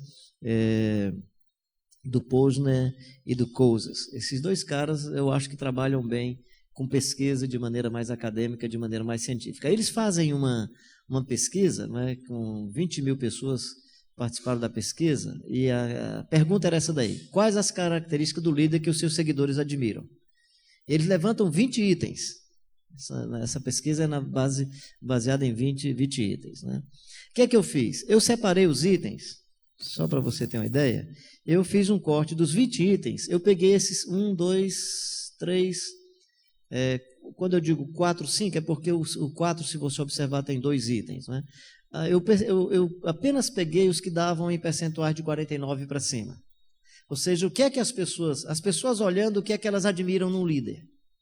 Aí eu fiquei encantado com essa pesquisa. 88% das pessoas pesquisadas nos continentes do mundo, 88 pessoas, dessas 20 mil pessoas pesquisadas, 88% admiravam a honestidade dos seus líderes. Que ele fosse honesto. 75% admiravam os líderes que antecipam os acontecimentos, que faz essa leitura de cenário, que tem uma percepção nesse sentido. Eu acho que os líderes que desfrutam dessa invasão do Espírito Santo, essa nossa percepção bíblica dos profetas e tal, eu acho isso fantástico, né? 68% admiram os inspiradores, aqueles que servem de exemplo para você, que você olha e diz assim: rapaz, eu gostaria de ser um cara assim, né? Eu queria ser o pastor, rapaz, eu tenho vergonha que eu não sou igual ao Bob. Cara, eu queria ser. Cara, eu queria ser igual ao Joel. Conhecer esse caba bem, cabelinhos bem mais preto, né? Envolvido com jovens dependentes químicos, e ele aí mergulhando para um lado e para o outro, buscando ajuda num canto e no outro e tal, né? Aí você olha assim, rapaz, puxa, que legal, né? Então, os inspiradores. Um item que me surpreendeu, talvez eu achava que isso era coisa só dos gerentes e não dos líderes, né? Que 63% admiram os competentes. Eu achava que ser competente, fazer direitinho, custo-benefício, eu achava que era só coisa dos gerentes. Pode ser que no imaginário coletivo tenha-se essa aspiração também dos líderes, mas respeitando a pesquisa, então é isso aí, a respeito dos competentes. E 49% admiram os líderes justos. Que essa é uma coisa interessante, né? Aquele tipo de pastor que prega contra a roupa das mulheres, roupa vaidosa, e diz que o paletó dele é reverência. A roupa da mulher é luxo, é vaidade, e ele é reverência. Isso é injustiça, certo? Irmão, todos nós aqui somos vaidosos mesmo, é assim mesmo, né? Então acho que vê se o que a gente está falando é coerente. Se tem uma coerência. Do pastor que está falando sobre a roupa das meninas, né? Que a menina usa roupa assim, que agora vocês estão vindo com roupa desse jeito, e o cara não percebe que ele não está falando da roupa da menina, não percebe que ele está falando que a roupa da menina está mexendo com a sensualidade dele. E no lugar dele estar falando de como a menina se veste, ele está se autodenunciando de que ele tem uma mente que encontrou do lado de fora um significante para facilitar o processo de elaboração das maldades que estavam no coração. Então, isso é injusto, porque você condena o outro e não condena você, né? Ou seja, engole um camelo e engasga com mosquito, né? Se engasga com a fumaça do cigarro e não se engasga com a fumaça da chaminé do empresário da igreja. Então, se engasga com a fumaça do cigarro, não estou dizendo que ninguém tem que fumar cigarro, mas aí o rapazinho que aparece lá e tal, e fuma um cigarro e vai decidir esse assunto numa reunião com os líderes, e um dos líderes tem caminhão, 3, 4 caminhões, que não está resolvendo o problema da poluição e está com um cano de escape prejudicando a cidade. Aí se engasga com a fumaça do cigarro e engole a fumaça do motor a diesel do caminhão do irmão, porque paga uma boa grana para a igreja. Nesse sentido, então, quando fala de liderança justa, é como que nesses nossos cenários, a nossa manifestação denuncia uma injustiça, e as pessoas leem isso.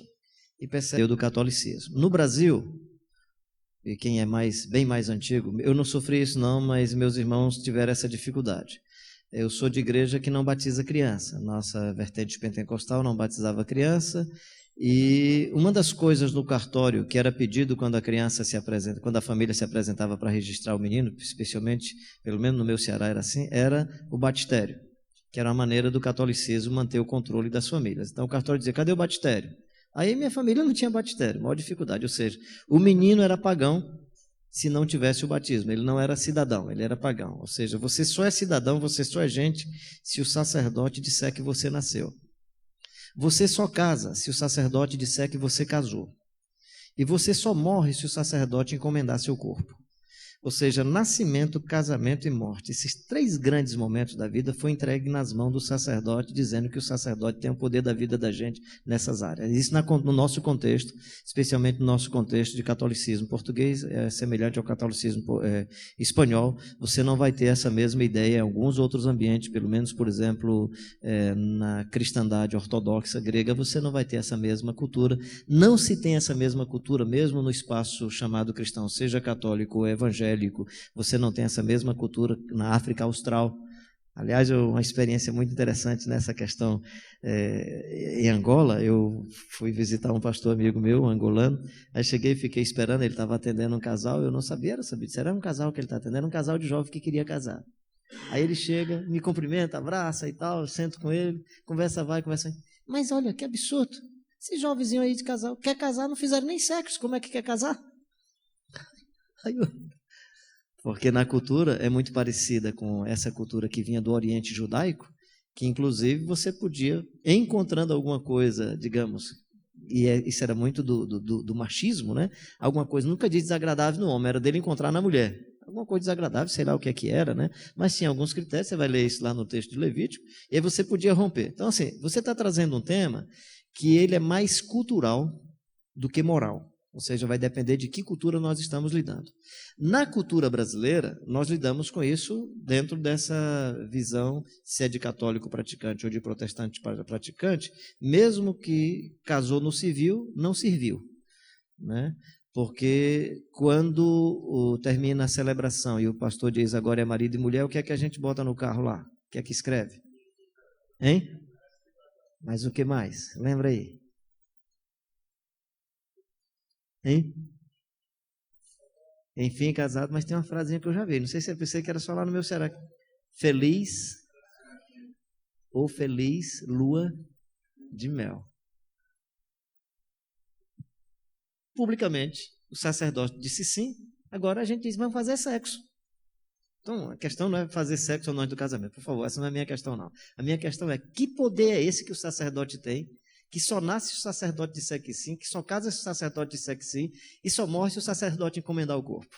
Aliás, essa é uma questão de justiça. Por isso que eu digo assim, o tema ele é muito mais amplo do que saber se... Né? É como, por exemplo, criação de filhos. Né? A minha questão não é se a gente disciplina ou não os meninos. Essa é uma questão boa. Eu acho que ela não é questão séria. A questão séria é quem que merecia a disciplina no sentido de correção. Era o pai ou o filho?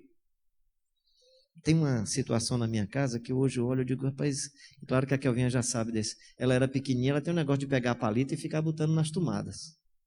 Aí um dia ela disse, eu vou dar uma palmadinha nela para ela tomar o susto, porque ela pode um dia colocar um prego, um grampo. Aí ela foi, quando ela colocou, pá, deu a palmadinha, ela começou, tomou aquele susto, nunca mais. Eu fui todo feliz. Depois eu me lembrei, eu devia ter dado a palmada no engenheiro. Ou no pai da menina, que deveria ter colocado um negocinho de borracha para fechar aquela tomada ou ter feito a tomada mais alta. Ou seja, quando a gente fala de justiça, o cuidado é cuidado para quê?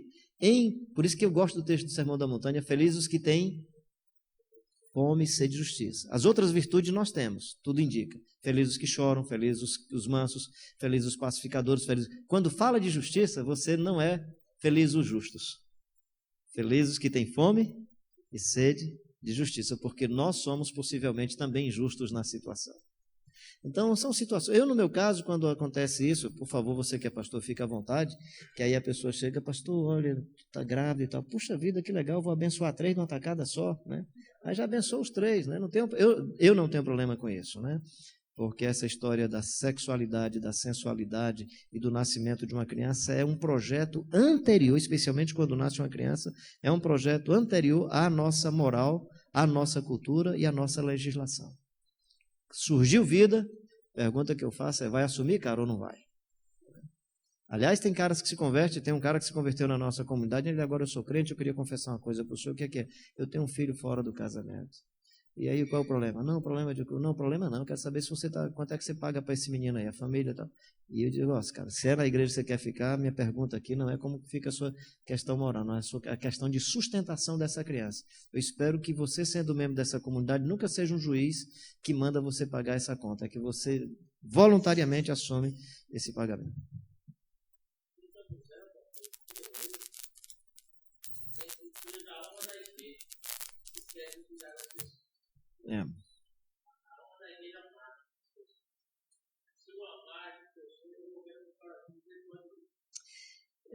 Teve uma situação, foi no interior do Rio Grande do Norte, eu fui visitar uma família, visitei um senhor, né? Eu sabia que os filhos dele eram da igreja, eu sabia da situação, a meninazinha tinha engravidado, só que a família nem dela nem dele era da igreja, só ela e o rapaz eram da igreja, final de juventude os dois. É interessante a cabeça do velho, né? Aí eu cheguei lá para visitar, ele é engraçado, agora que ela é uma senhora, agora que ele é um senhor, agora que os dois são responsáveis, que têm família, foram expulsos da igreja. Ou seja, na cabeça dele era assim, ela agora é grávida, né? Ela é responsável, ela agora é mãe de família. Aí ele disse, agora que ela é uma senhora, agora que ele é um senhor, foram expulsos. Então assim, a gente tem que entender isso à luz dessas, para mim tem um aspecto moral, que a gente precisa tomar muito cuidado, tem dimensões éticas, e aí cada situação deve ser analisada à luz da situação. O Antigo Testamento é complicado para a gente criar regras, porque aí o Abraão é uma complicação, Davi é uma complicação, Salomão é outra complicação, por isso que veio Jesus de Nazaré e bagunçou a vida desse pessoal, esse pessoal resolveu, aliás, passou a ser mais um zero à esquerda. Salomão não passa de um palmo. Jesus diz assim, olha as aves dos céus e olha os lírios do campo e olha o Salomão. Salomão não acrescentou um palmo à sua existência. Então Salomão não é exemplo para a gente. Com toda a boa vida do Abraão não é exemplo para a gente. Com toda a vida legal do Davi não é exemplo para a gente. A nossa complicação foi ter aparecido um jovem chamado Jesus Cristo de Nazaré. Aí sua vida agora está em risco e andar com Jesus é um negócio perigoso. Porque atrapalha demais, cara. O cara quer ter 2 mulheres, Jesus não deixa.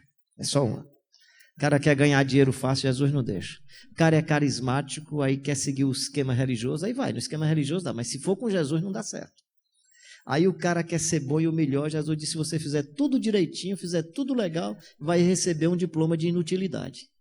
Serve inútil. Ou seja, nosso curso de vida, seguindo a Jesus, é um curso cujo final será um diploma de inutilidade, cara. O que é que você quer? Tende em vós o mesmo sentimento que houve também em Cristo Jesus, que sendo em forma de Deus, não teve por usurpação, antes a si mesmo, humilhou, foi obediente, até a morte de cruz. Aí sobre ele, a gente pode dizer, pelo que Deus o exaltou sobremaneira, ele deu o nome que está acima de todo nome, para que ao nome de Jesus se dobre todo o joelho no céu, debaixo da terra, e toda língua confesse que Jesus Cristo é o Senhor para a glória de Deus Pai. Que texto interessante sobre mim, sobre você, porque sobre Jesus termina legal, mas com relação a mim, você não termina legal não. Tende em vós o mesmo sentimento que houve também em Cristo Jesus, que sendo em forma de Deus, que não é o nosso caso, seja humano, seja humilde, viva total, seja obediente até a morte de cruz e ponto final. Para Jesus e seu nome, você não tem nada disso, meu querido. Pode tirar o cavalinho da chuva, nem fique com essa história de que voe, de jeito nenhum. Ninguém nem sabe onde é que o coitado do Estevão foi sepultado. E pela fé, alguns fizeram proezas. Mas aqueles que pela fé foram cerrados, apedrejados e morreram, se diz assim, pessoas que o mundo não era digno de possuí-las. É sobre esses finais. Né? Então, seguia Jesus assim, se falaram para pedir assim, fala sobre espiritualidade assim do Jesus de Nazaré, você entrou na sala aqui para sair chateado. Né? Ou, sei lá, feliz da vida. Isso é problema seu. Mas o caminho é estreito, é apertado e ainda diz que é de pouca gente. São poucos os que andam por ele. Então, se nesse contexto brasileiro o negócio está dando ibope, tem alguma coisa errada. Tem alguma coisa errada, gente. Se está dando ibope, se está dando para fazer festa, tem alguma coisa errada. Jesus disse que não ia dar para fazer festa com esse negócio. Então, seguia Jesus.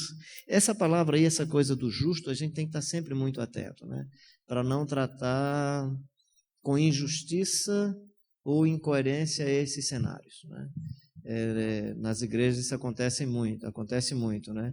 No caso, especialmente nessa situação que você coloca, as meninas sofrem mais, porque se elas fizerem sexo no período fértil e sem nenhum tipo de proteção, elas vão engravidar.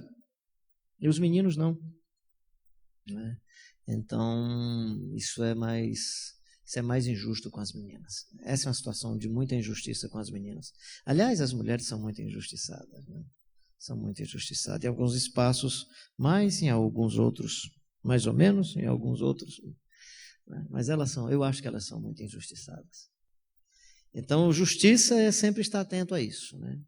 Sendo do sexo feminino, se for negra, tiver menos de 15 anos e for pobre, esses dados do nosso IBGE mostram que é o ser humano que mais sofre no contexto brasileiro.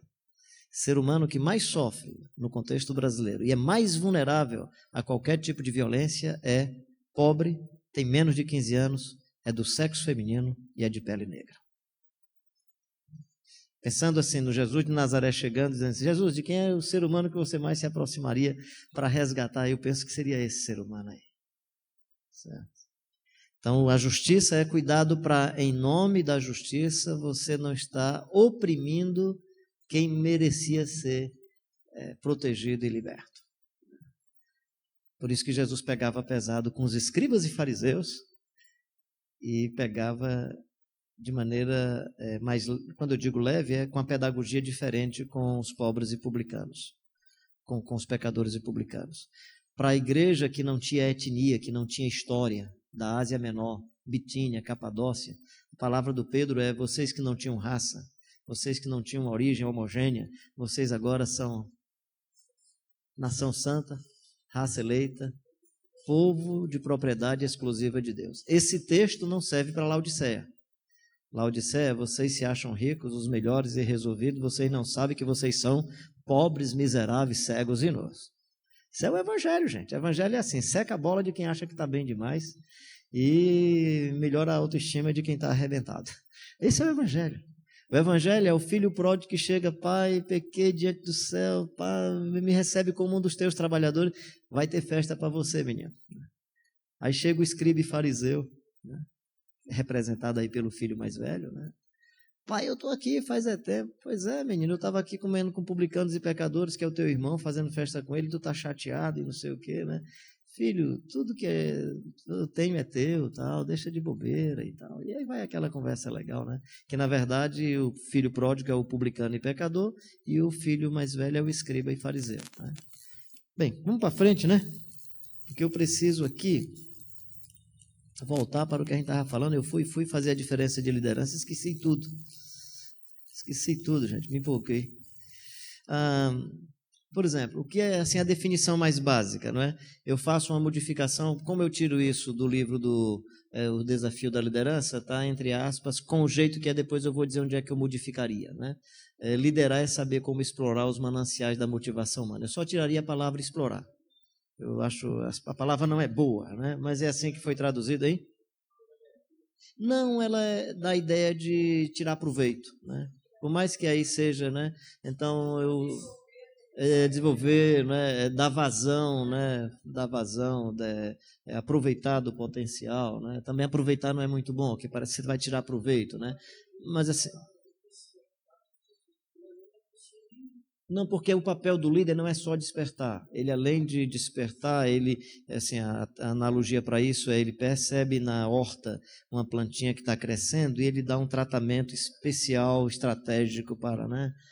Então, liderar é saber como dar vazão, hein? Extrair, né? Dar vazão aos mananciais da motivação humana. E aí um outro que é liderar, é inspirar e apoiar as pessoas a cumprirem uma missão, visão compartilhada, que lá na minha declaração de missão eu coloco visão dada por Deus. Eu gosto dessa ideia de visão e missão compartilhada. mesmo nesses textos que são textos seculares, eles não admitem uma visão ou uma missão que seja individual e egoísta. E aí, quando você vai para as Escrituras, o Moisés tem uma experiência sobrenatural com Deus, mas se aproxima do Arão, e se aproxima da Miriam, e começa a se aproximar de pessoas. Depois o Jetro ainda ajuda o Moisés a socializar muito mais a sua percepção. Com Neemias isso é mais evidente. Ou seja, essa ideia, eu tenho uma visão e eu vou fazer da visão uma visão que eu tive, isso parece muito complicado. Razão pela qual presumo, usando uma palavra aí mais do mundo da teologia, né, o nosso governo deveria ser mais pneumocrático, né? A ideia de que os dons e os ministérios estão presentes, e mesmo que em algumas situações a gente tenha resolvido pela democracia, se algum irmão tiver um discernimento, uma palavra que a gente acha que seja uma palavra diferenciada, não é mudar a decisão, mas pelo menos dar a chance de aquela ideia diferente da decisão democrática possa ter um espaço de articulação ou de existência para a gente ver o que é que Deus está querendo com a gente, né? Então isso é muito, acho que é uma das coisas mais importantes no nosso caso aí, como tratando da igreja, né? É como perceber essa presença, né, do Espírito Santo. Eu uso esse termo, governo pneumocrático, né, que vem através dos dons e dos ministérios. Como perceber que é uma irmãzinha que estava orando em uma situação complexa, né? Tem uma situação da Marina Silva, talvez depois você corta aí, porque não se tornou pública, não é? De uma denúncia lá do norte com pessoas que estavam combatendo aquela história das madeiras e tal, né? E ela estava já com um processo todo para assinar para a demissão do cidadão. Aí ela disse que vinha no corredor e tinha uma senhora limpando o vidro, uma vidraça assim. Aí disse: irmã, podia dar uma palavrinha com a senhora? Ela: pois não, minha irmã. Minha irmã, eu conheço aquele homem que estão falando mal dele aí. Você é um homem muito honesto, eu trabalhei na casa desse homem, eu conheço a vida dele. Não é isso que estão dizendo, não. Ela pediu para que o processo fosse revisado. Não era só, tudo era calúnia, era coisa contra o cidadão. E ela já ia assinar. Ela disse que as coisas estavam tão bem feitas que ela ia só assinar. Ou seja, a palavra de uma senhora que está limpando uma vidraça, né? Que pode ser uma palavra que sinaliza e dá direção a gente. Então, acho que essa coisa dessa liderança que está sempre atenta a ouvir, né, a perceber, a sentir, né, a acolher o que é que está presente no cenário, né, o que é que está acontecendo entre nós. Fantástico. Líderes que consideram que esse papel é servir aos outros, deixam os legados mais duradouros. Eu, olhando assim os textos bíblicos, né, você vai perceber que os discípulos não se lembram de feitos extraordinários, estratégicos, construções que Jesus fez. Nada contra a construção, por favor. Mas eles se lembravam de Jesus. Ou seja, o que é mais importante é que no momento em que você partir, as pessoas se lembrem mais de você do que das coisas que você fez. Acho que se as pessoas conseguirem lembrar mais de você, você deixou legado. Pode observar, se tem alguém na sua vida que você lembra com saudade, alguém na sua vida que você lembra assim com admiração, pensa aí rapidinho. Alguém na sua vida que já morreu, ou que mesmo esteja vivo, mas é alguém que você lembra, assim, que veio à mente. Só em eu ter falado já veio à mente. Alguém se lembrou de alguém? De quem?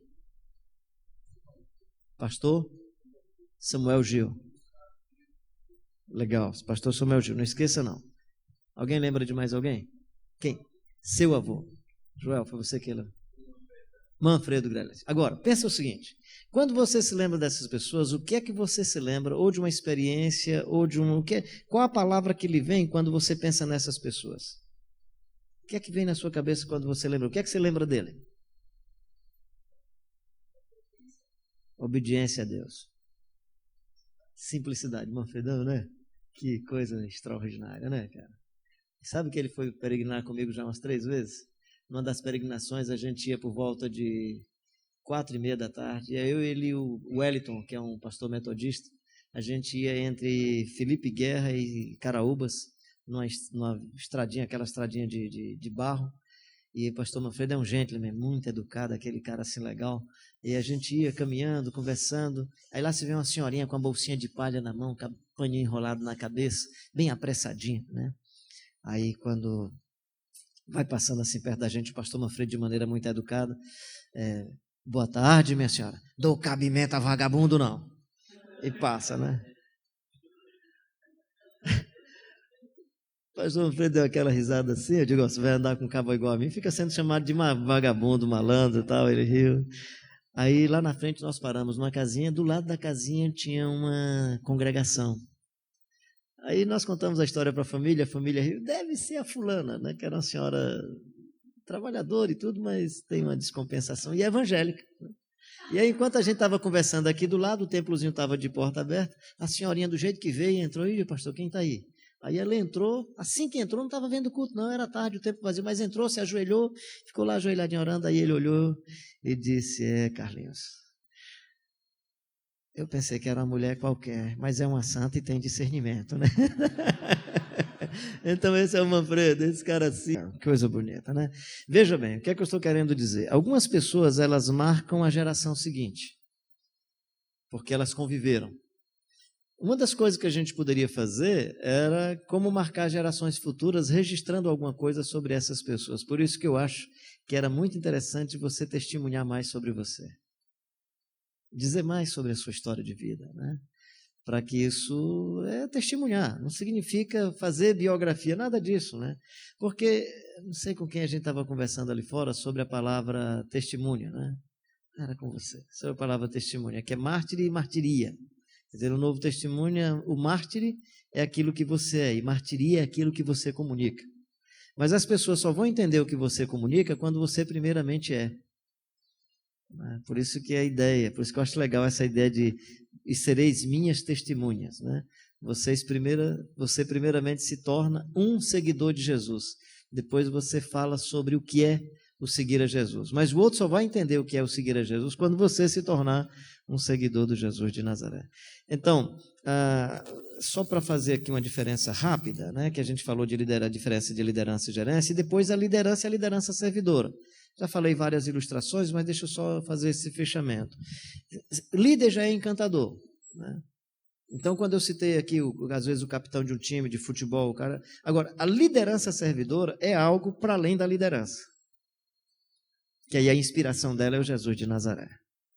O líder servidor é o líder que está vivendo com a possibilidade de morrer para o outro ser melhor do que ele. Quando Jesus diz assim, vocês vão ser melhores do que eu, vão fazer mais milagres do que eu tenho uma ligeira impressão que Jesus só quer motivar esse pessoal. Eu acho que Jesus não está falando do futuro, como é que vai ser, que os caras vão ser... Não, acho que Jesus está dizendo assim, dá para ser um líder olhando para o outro e dizendo que o outro vai ser melhor do que eu. Assim, é muita segurança do Jesus de Nazaré, né? Então, porque, cara, ser melhor do que Jesus precisa ser muito bom. E eu não acredito que nós todos juntos aqui vamos fazer melhor e ser melhor do que Jesus. Eu, pelo menos, não acredito, não. Jesus disse, eu só quero acreditar porque ele disse, mas eu não consigo. Desculpa a minha limitação, né? Quando eu olho Jesus andando sem prancha, fazendo surf, sobre as águas com o mar revolto, segurando Pedro na mão, vamos eu e você para ver? Sem prancha. Sem prancha. Vai lá se você consegue. Né? Então, eu acho que Jesus está dando para a gente um paradigma sobre liderança. Quando ele ressuscita a menina do Jairo, leva só Pedro, Tiago e João, a mãe e o pai da menina, ressuscita a menina, e ainda diz para não contar para ninguém, porque no dia que eu conseguir um negócio desse, menino, eu vou, para a glória de Deus, eu vou contar para todo mundo, né? E aí tudo indica que Jesus não está dizendo não testemunho, Jesus está dizendo cuidado para não tirar proveito em torno de si mesmo, cuidado para não tirar proveito pessoal, cuidado para não fazer marketing em torno com os dons, com os ministérios, com as coisas que Deus oferece a você. Então, liderar como uma liderança servidora, baseado no Jesus Cristo de Nazaré, fundamentado na vida do Jesus de Nazaré, é muito chato. É muito chato. E cuidado assim, para também não assumir aquele tipo de liderança ou de pessoa que alguém fala, não, às vezes o pessoal bate palma, para Jesus é nada, é para mim, eu quero é para mim mesmo, porque Jesus está resolvido, gente. Jesus está resolvido, Jesus não vai ficar chateado porque não bateu palma para ele, não. Jesus está, eu é que estou precisando um pouquinho de autoestima, de melhorar e tal. Aí quando o pessoal bate palma, legal, gente, obrigado, foi isso mesmo, legal. Aí, entendeu? Não é que eu quero dividir glória com Jesus, não, é porque Jesus está legal. Veja bem, uma coisa é a gente quebrar paradigmas, seja mega paradigmas ou paradigmas, e a outra coisa é você trabalhar simplesmente na roupagem nova das coisas velhas.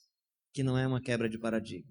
Por exemplo, se a gente trabalhar nesse contexto sobre mercado e tratar o mercado religioso e a graça de Deus, aí nós estamos falando de paradigma. Que aí o tema já não é só dízimo, não, é qualquer tipo de troca. Né? E aí a oferta, o dízimo, os 20%, 30%, 50%, seja lá o que for, não é uma relação mercantilista. Né? Você vai encontrar no Evangelho uma linguagem de mercado, mas não um paradigma ou lógica de mercado. Vinde comprar vinho e leite sem preço e sem dinheiro. A linguagem é de mercado, mas a lógica não é de mercado. Como é que eu compro vinho e leite sem preço e sem dinheiro? Então você tem uma linguagem de mercado, mas você tem uma quebra de paradigma que é sem preço e sem dinheiro.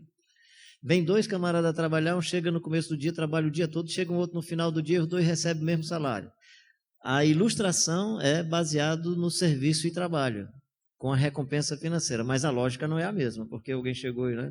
Então, assim, o que eu penso que tem acontecido não é quebra de paradigma. Eu acho que a nossa briga é uma briga superficial do conflito de gerações em cima por exemplo, é uma música muito legal que me parece um tipo de contraponto ao fato de que nas igrejas a gente não podia bater palma, não podia pular, não podia dançar. Aí a música aí dançar e pular e não sei o que, muito legal, não tenho nenhum problema, mas para mim é só o formato. Ela está trabalhando no formato, né? O paradigma nesse aspecto seria entender que a liberdade não é só a liberdade que me dá uma expressão corporal, uma expressão estética, que traz um novo design, né? É a liberdade de me tornar mais humano, é a liberdade de ser mais gente, é a liberdade de ser mais pessoa, é a liberdade que conduz a vida, né? E aí vamos respeitar quem está cansado, que não consegue cantar ficando em pé, né? E eu lembro uma vez, eu estava num desses cultos assim e tal, aí o pessoal estava em pé, a pessoa que estava dirigindo o louvor, e eu fiquei sentado. Eu estava meio cansado, né? E aí a pessoa chegou para mim, o senhor estava chateado com o nosso louvor? Eu digo, não, porque o senhor ficou sentado o tempo. Não, cara, é porque eu vou pregar em uns 40, 50 minutos e tu vai ficar sentado, tu não vai ficar em pé comigo, né? Então, assim, às vezes, entender isso, né? Compreender. Mas eu acho que nós temos trabalhado muito nesse contexto. Eu acho que o que a gente tem trabalhado, a nova geração, né? Às vezes eu olho e percebo que ela está só repetindo, inclusive nessa questão do cenário religioso, ela só repetindo magia, fetiche, né? É muito engraçada essa história da magia e do fetiche nessa geração. É muito interessante. Inclusive na geração evangélica, né? Cuidado para quando você for atravessar a rua ali, o carro está amarrado às tuas palavras, estão amarradas as tuas palavras, né? Ou então, assim, olha, tu vai fazer essa prova e tu vai passar, aí eu recebo, porque se não disser eu recebo, não recebe, né? Então, essas coisas assim que tem a ver com a magia, magia das frases. Essa neurolinguística, né, positivista é tão séria que profetizar passou a ser dizer frases bacanas sobre o irmão. Profetiza aí, tal, aí a pessoa profetiza. Se fosse o Naum, o Abacuque no meio da gente, o Jeremias profetizar, misericórdia, vacas de Bazã, né? Seria, profetiza aí, Isaías. A jumenta conhece o seu dono, a vaca conhece o seu possuidor, mas vocês são pior do que vaca e jumento. Vocês não conhecem o seu Deus, né? É isso aí que era no culto. Profetiza, Isaías. Seria isso. Profetiza, Isaías. Imagina o Isaías no culto, a gente diz, profetiza aí sobre o irmão Isaías. O Isaías, ai daqueles que ajuntam casa e casa herdade, a herdade fica como os únicos moradores da terra. Imagina o Isaías no nosso culto, aquele culto assim que a gente chama os legisladores, né, deputados. Menino, se o Isaías estivesse lá, ia ser muito legal, né? Ai daqueles que constroem leis e fazem leis para prejudicar o pobre, para proteger os poderosos e tal. Caramba, ia ser legal. Então, assim, eu acho que não tem havido uma quebra de paradigma. Eu presumo que a gente tem uma repetição de paradigmas com roupagens diferentes, com roupagens novas, né? Eu acredito, eu já citei aqui do futebol, é um paradigma da magia, né? Colocar o Sal Grosso na escadinha para o São Paulo poder entrar e o São Paulo ganhou o jogo, é o paradigma da magia. O cara vai bater o pênalti, aí se a televisão filma, percebe lá quando filmar na hora de bater o pênalti, do time adversário e do time a favor. Quando é do time adversário, ou seja, você está sofrendo o pênalti, o cara vai bater, o teu goleiro está ali, o cara está fazendo figa, pode olhar. Fazendo lá um tipo de coisa que é para o sujeito errar o chute. Quando é na hora do time dele, pode observar que muda o gesto. Que é para energizar e abençoar o pé do cara, né? Pura magia, né? que não acontece muito, a magia de objetos no protestantismo. O nosso problema é a magia das frases. É o decreto, eu determino, está amarrado. Sobre a tua colocação, indo aí para o texto bíblico, eu iria por dois caminhos, não sei se ajuda, mas o que está me vindo aqui à memória é o Marcos e o Lucas, né? Marcos, ele vai descrever o Jesus de Nazaré, e na ótica do Marcos ele vai escrevendo a intenção dele, não sei se por conta da intenção dele ou se porque o texto é o primeiro texto, né? Mas Jesus tem muita dificuldade no templo com o texto de Marcos, né? Jesus vai 3 vezes ao templo, nas 2 primeiras acontece a maior confusão e na terceira ele é crucificado. Então, se você me perguntar assim, templo e Jesus, né? Na ótica de Marcos eu vou dizer um problema. Se a gente pegar Lucas, aí não, é outra coisa. Jesus e Lucas, como é que é a história? O João Batista é anunciado no templo, com o sacerdote pai dele. Depois, o menino é trazido ao templo para ser consagrado e para ser abençoado lá pelo Simeão. Depois, o menino já adolescente, está com os doutores conversando no templo e a família voltando para casa e o menino está aí no templo. Depois o rapaz pega o texto de Isaías, vai lendo, quando diz assim, chegou nessa parte e o Espírito do Senhor está sobre mim, tal, hoje cumpriu-se o que está, tal. Depois diz, ficar em Jerusalém até que do alto seja revestido de poder, o Espírito Santo vem nessa ambiência do templo. E aí depois o coxo é curado na porta do templo, já não é mais tão dentro do templo assim. Depois o Estevão começa a pregar perto do templo, levado e apedrejado fora do templo, aí a confusão, aí bagunça, né? Mas assim, em outras palavras, em Marcos, se você vai para Marcos e vai relacionar templo e a história de Jesus em Marcos, templo é complicado, né? Em Lucas, templo é ponto estratégico para se fazer a missão. Possivelmente porque o Lucas, com a sua cultura grega, não tinha muita dificuldade com essa relação religiosa dos judeus. Imagino que seja isso e consegue descrever nessa direção. O que eu animo é o seguinte, transite em qualquer lugar, aonde você estiver, marcado pela vida do Jesus Cristo de Nazaré, inclusive no templo.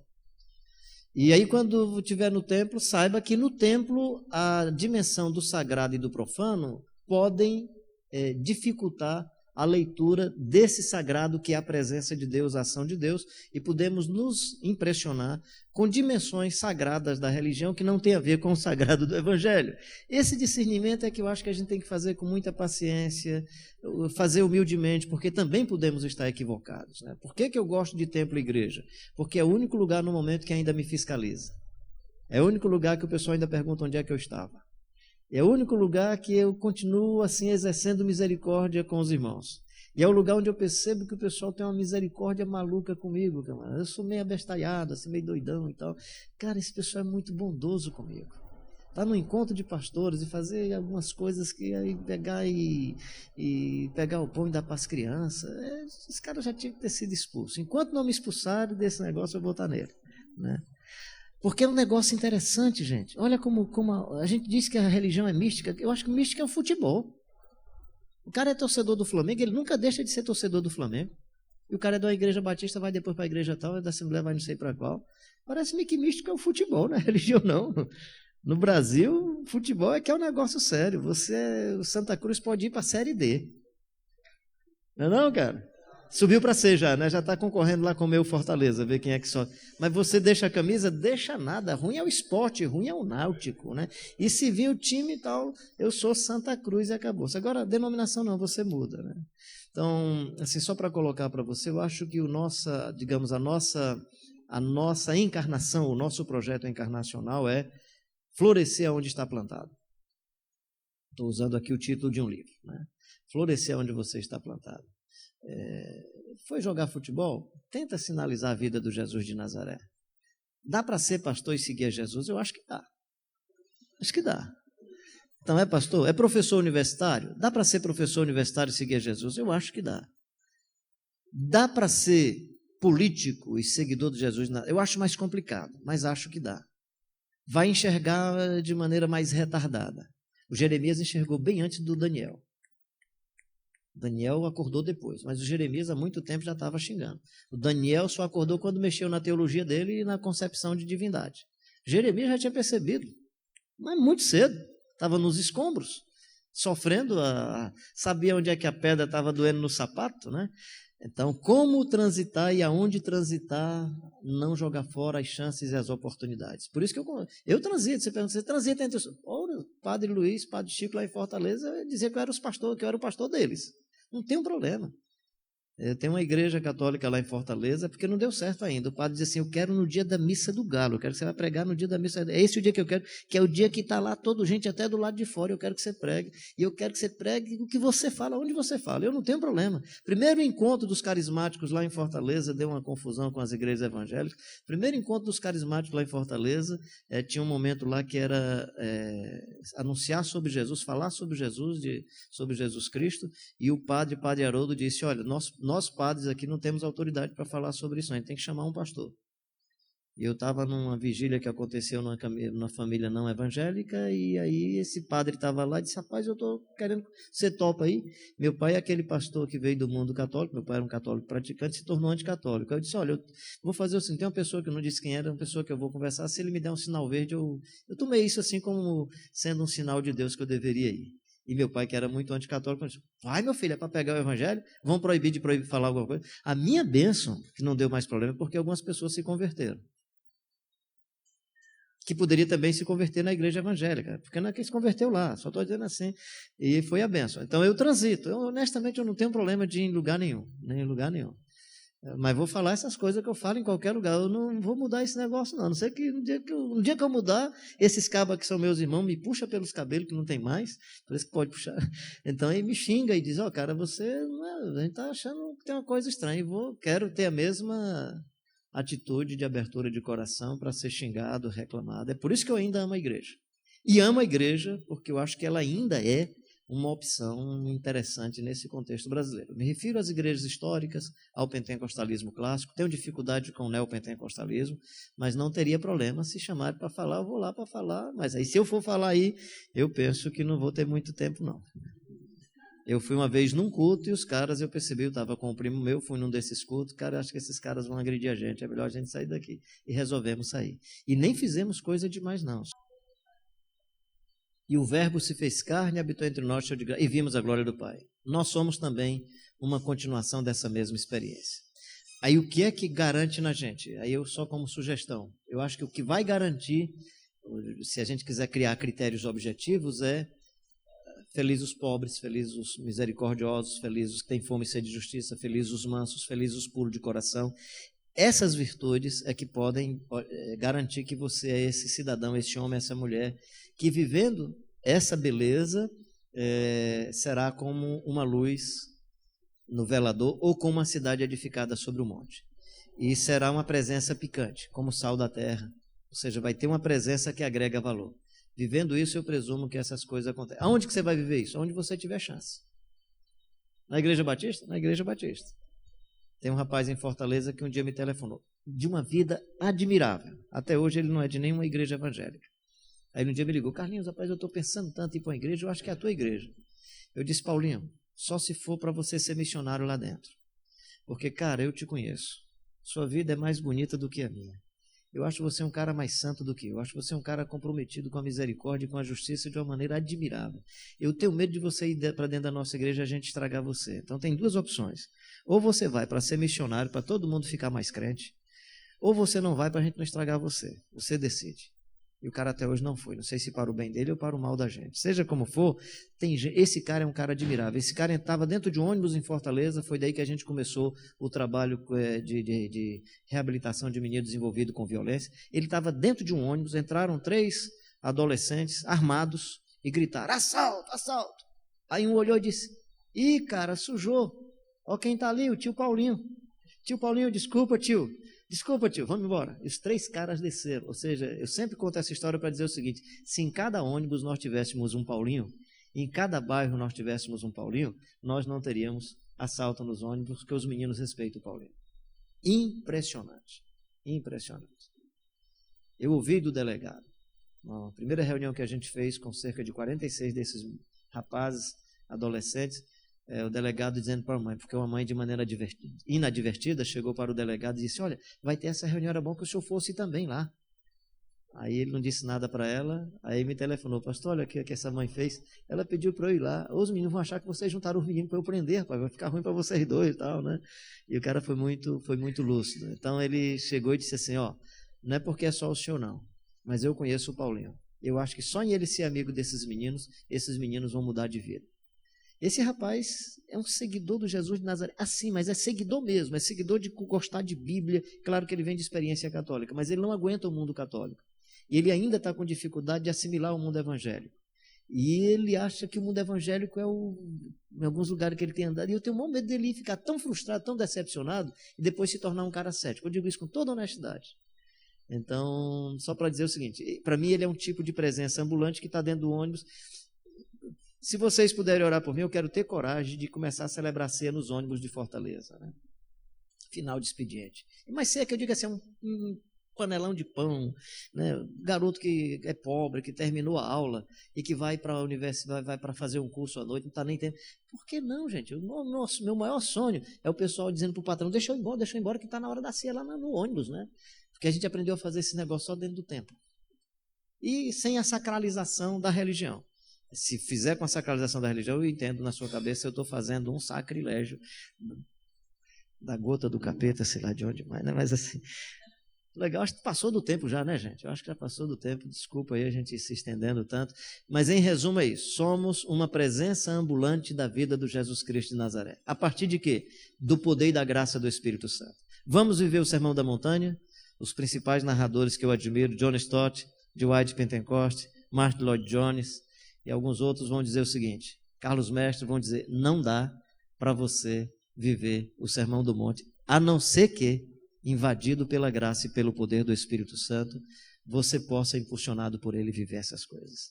Então o que a gente tem que fazer é se ajoelhar mesmo, é pedir a graça de Deus e ser um tipo de liderança que, tendo função ou não, influencia por onde a gente andar.